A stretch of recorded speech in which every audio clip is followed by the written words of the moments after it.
with showers into the early afternoon commute, and then it's all about 70s. Starting to trend tomorrow for most of the week. We'll get more on that update here for the impacts of this morning's drive coming up in just a little bit, 6:02. It's been more than 5 months since Hurricane Helene tore through the CSRA, and many places around Augusta are still struggling. And that includes Soar Academy, which lost its space on Washington Road from storm damage. And since then, they've been stuck in a temporary location. And that's where your Taylor Martin is this morning. So, Taylor, what is Soar planning to do? What would they like to do, especially with proposals for a new location? Well, actually, they're proposing a charter school called SOAR Charter, and they say it allows for students to get the help that they need. SOAR Academy has been operating in a temporary location, but with more than 300 students on their wait list, they're in need of a place to grow because it starts with building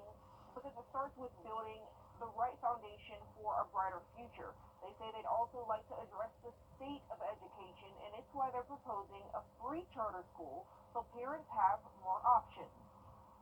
I believe that charter is going to change the landscape simply because you have flexibility in the curriculum, and then you have flexibility within the partnerships. A lot of times myself, having my own organization, trying to partner with the public school system to solve the needs and the challenges of the kids' mental health, I've often been faced with barriers of we don't have the funding for it. So being able to partner with a charter school, that's going to change the mental health flexibility. Now, leaders say it takes a community to raise children to be better people. All right, thanks for that report, Taylor. Hopefully they will find a place sooner rather than later because it's a definite need in our community. Taylor Martin, live for us this morning. Thank you. Talks to bring a new mental health facility are making some parents concerned. Now, this is Belvedere United Methodist Church, and back in November, Aiken County Council voted to rezone that church into a new mental health facility. The problem is it's not far from a local elementary school, so for some parents, they are concerned about that. Parents and neighbors say their main concern with any new business near Belvedere is safety. They wonder what kind of services the new center will provide. So we caught up with two parents Friday to hear their thoughts. Both of them say a mental health facility is needed in their community, but where it goes matters to them. You don't know why they're there. I'm not trying to judge anyone. I'm a big advocate for mental health. Not saying anyone has bad intentions, but we don't know. We also checked in with the Aiken County Public School District. Leaders say 15 schools do not have a school resource officer at the moment. Belvedere Elementary is one of them. While the district works to get more SROs, they say other security measures are still in place. Augusta University is on its way to becoming a top research university. Last week, Governor Brian Kemp signed off on nearly $100 million to fund a new research building at the school. The funding will help both AU and the Medical College of Georgia become a destination for healthcare and education. So we are creating somewhere in the vicinity of $45 to $50 million in jobs in the Augusta area, and that will expand further as we increase our ability to hire more faculty in the new building. Augusta University's president says that they've also received about $5 million from the city. He says that the new building will be on Laney Walker Boulevard and will take about 12 to 15 months to design and another 12 to 15 months to build. New this morning, we're learning about a deadly crash in Orangeburg from over the weekend. Deputies say yesterday afternoon a sedan was driving north on Utah Road when it ran off the left side of the road. At the same time, an SUV driving south ran off the south side, hitting the sedan. The driver of the SUV was the only one in that car and died from their injuries at the scene. The driver of the sedan and two other passengers were taken to the hospital for their injuries. Officials are investigating that crash. The American Red Cross helping a family after a house fire in Aiken County. Leaders say that fire happened on Irene Street in North Augusta Sunday morning. 4 people are receiving food, clothing, and other necessities at this time. The Richmond County Sheriff's Office is searching for this man, Joseph Dillard. He's wanted for aggravated assault and has warrants on file from the Sheriff's Office. Deputies say the assault happened on Karen Way yesterday. He was last seen driving a silver Dodge Ram truck. Dillard is considered armed and dangerous, so if you see him or have any information, call the Richmond County Sheriff's Office. To Bamberg County now, where one person is dead after hitting a tree Saturday morning on US 78 at McKenna Lane. South Carolina Highway Patrol says a Hyundai Accent was traveling west on US 78 when it went off the right side of the road and hit a mailbox. Deputies say that the car got back on hitting a tree. The driver was the only person in the vehicle at the time of the accident. Officials say the driver died from their injuries at the scene. Augusta is going to have some extra hands to help out with cleanup from Hurricane Helene this week. Students from Virginia Tech will be here until the 15th to help those in need while on their spring break. Officials say the mission to help aligns with the Ryan Clark Scholarship at the school. Ryan Clark was a senior at Virginia Tech and a Lakeside High School graduate who was killed in the Virginia Tech massacre back in April of 2007. Changes are coming to where kids in South Carolina's foster care system could end up depending on their circumstances. More on what's being done with that in just a few minutes. We have showers and thunderstorms coming in across the southern half of viewing area, packing a pretty decent punch. Isolated storms out there for you. Parts of Mitchell, Georgia, south of McDuffie County. We'll track that and have much more of the outlook to start the week off in just a moment. Stay with us. And as we head to break, giving you a live look here at Grovetown as we come up on 6:08. We'll be right back. It's bow time. 70s all the way into Friday. Dry there. Rain chance, yeah, we might see a few showers by Sunday, but it's 81 degrees potentially on Saturday afternoon, 6:13. The wildfire in the Carolina forest remains more than halfway contained as crews continue to fight it over the weekend. So far, 5 people in Horry County have been cited for violating the burn ban, leading to 1 arrest. This also comes as a South Carolina woman is now under arrest in connection to starting that fire. It should be like getting into your car after you've had a few drinks. You think twice about it. Think twice before you burn. Only 1 county is left with an active burn ban, and that is Horry County. Georgetown County was lifted over the weekend. Also arriving over the weekend, 28 members of the Florida Forest Service joined the first responders to fight that blaze. If you drive an electric car in South Carolina, you could soon be paying more to charge it. South Carolina lawmakers proposed a per kilowatt an hour tax for charging your electric powered vehicle. They say that the state needs to improve its funding to keep up with the population growth within the state. It's about making sure that everybody is paying their fair share into the system and that we don't lose the momentum of what we've accomplished for the past 7.5 years. He says electric cars are also heavier than gas-powered, causing additional wear on the roads. Lawmakers calculated 4.5 cents per kilowatt hour is about how much a driver pays to fill up their car. Georgia also has its own per kilowatt an hour charge at 12 cents. Nothing has been finalized, but lawmakers say they'll continue to work for solutions. If a child can't live with their parents, advocates say the best alternative is oftentimes for them to stay with a relative or someone they already know, like a family friend or coach. Now, this is called kinship care. South Carolina has implemented a number of changes in recent years to make it an option for more kids in the foster care system. Your South Carolina State House reporter Mary Green explains what the next change could be. Kinship foster parents in South Carolina can receive the same services and benefits that other foster parents get, like case management support and monthly payments. But there's a trade-off. They must be licensed with the state.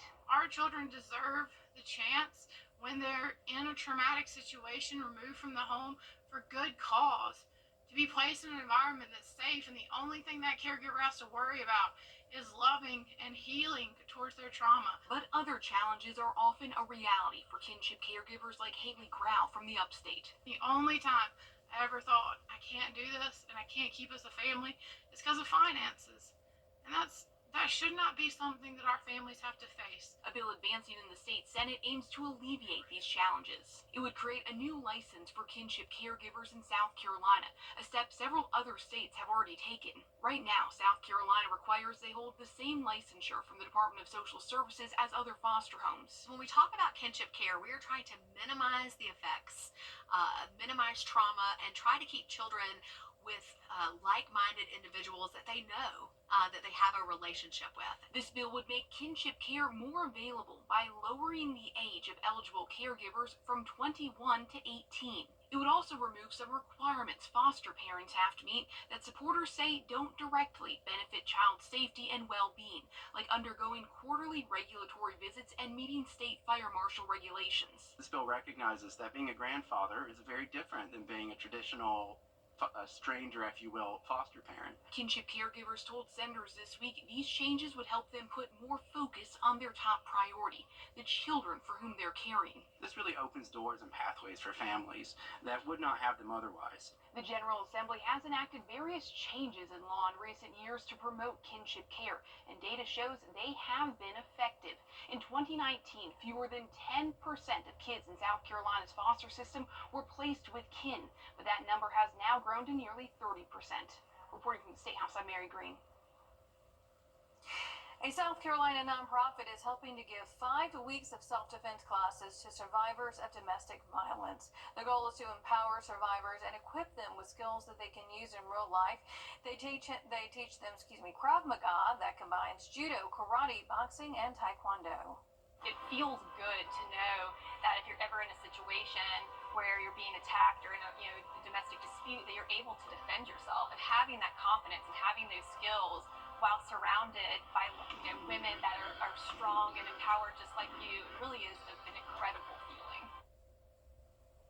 The classes have also allowed the women to open up to one another and help with their healing processes. All right, let's talk dogs here, shall we? Tired of choosing between sweet and savory? Why not have both? Introducing new chicken and bowberry waffles. Only available for limited time, so try it today. It's bow time.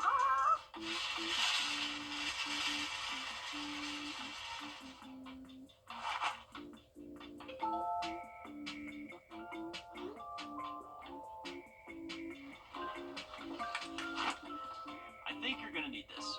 The News 1226 First Alert Weather app. It's that fast. At Gerald Jones Subaru. Ways to go, 632. A school for children with learning disabilities is still without a permanent home more than 5 months since Hurricane Helene. Soar Academy suffered significant damage in the storm and has been in a temporary location ever since. This is what their facility looked like just after the storm hit last year. It's a building off Washington Road. Soar Academy has been helping kids in the CSRA for decades, but right now they need help serving those children. Your Taylor Martin joining us now live outside the old building. And Taylor, what are leaders proposing for a new location? Well, Ashley, they're looking to address the state of education while also looking for a new location. So they're proposing a charter school. The school will be called SOAR Charter, and leaders say the charter school option would allow for kids to get the help they need. They say it starts with building the right foundation for a brighter future, and with more than 300 students on their wait list, they're not only in need of a place to grow, but they want parents to have more options. Making sure our kids are able to be educated, and it starts on the local level so that they are afforded the opportunity to be awesome entrepreneurs or even go to college or military and thrive. Now, SOAR Academy is operating out of a temporary location until they find a new home. And hopefully that new home will be sooner rather than later. Thank you for that, Taylor, live along Washington Road there for us this morning. Parents at Belvedere Elementary School are concerned about plans to build a mental health facility across the street. Belvedere United Methodist Church was rezoned by Aiken County Council to become a mental health facility back in November. But parents have a problem with that location. They say they're worried about what services the center will offer and the increased traffic around the area. Some parents are also worried because of the lack of protection the school is able to provide students without a school resource officer. Not to mention we don't have an SRO. So what if something, you're bringing in any kind of business is bringing in more people, and more people around a school is dangerous when you don't have a school resource officer there to protect them. And that's concerning. It doesn't really matter what kind of facility it would be. You don't need that in a neighborhood or next to a school. The Aiken County School District says 15 schools are currently without an SRO, but they say there are other security measures in place at all Aiken County schools. Weapon detectors are set up in each school, and in the last 3 years, they've been able to add 12 SROs through grants. Richmond County deputies are looking for this missing woman. 46-year-old Janice Tunnell was last seen Saturday afternoon. She was leaving a personal care home on Sagemont Drive on foot. She was wearing black pants, a blue floral shirt, burgundy sweater, and a blonde wig. Tunnell is known to have mental disabilities and diabetes, so if you have any information as to where she may be, call the Richmond County Sheriff's Office. Grovetown officers are warning people about a new scam to get you to give up your money. Grovetown police say people have been getting calls from scammers posing as police officers. However, Grovetown Police Chief Jamie Kitchen says that these scams are just trying to get into your wallet. No law enforcement agency is going to call you and say, pay me X amount of dollars over the phone.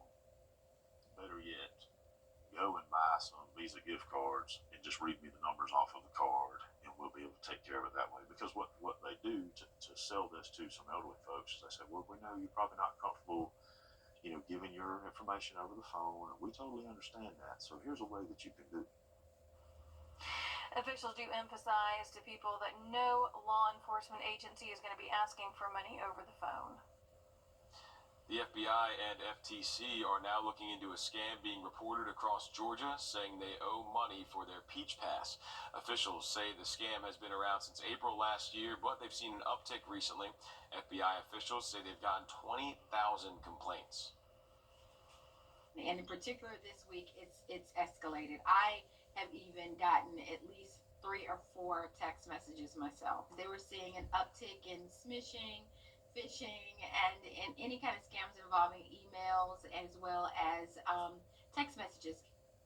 Officials say the scams will often have a link to a website that was made to look like the real thing.